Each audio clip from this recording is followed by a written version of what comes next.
Më shumë se gjysma e familjeve shqiptare nuk janë në gjendje të përballojnë një shpenzim emergjent prej 1.000 eurosh nga kursimet e tyre. Sipas të dhënave të anketës Security Matter 2025, të realizuar nga Këshilli i Bashkëpunimit Rajonal, RC, Shqipëria rezulton vendi me përqindjen më të lartë në rajon të familjeve që nuk mund të përballojnë një emergjencë financiare.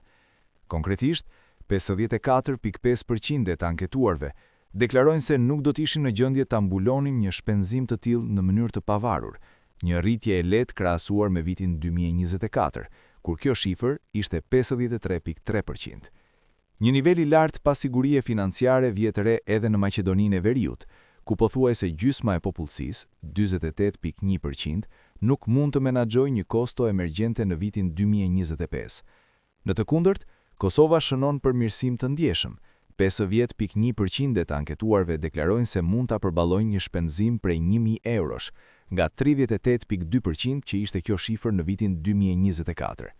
Për më tepër, 38.7% e të anketuarve u përgjigjen vështirë të thuhet, duke reflektuar pasiguri të shtuar ose mungesë qartësie mbi gjendjen financiare të familjeve.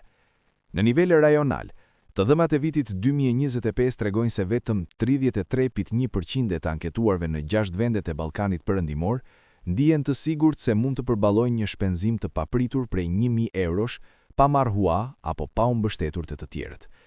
Kjo përfaqëson një rënje krahasuar me 36.7% në vitin 2024.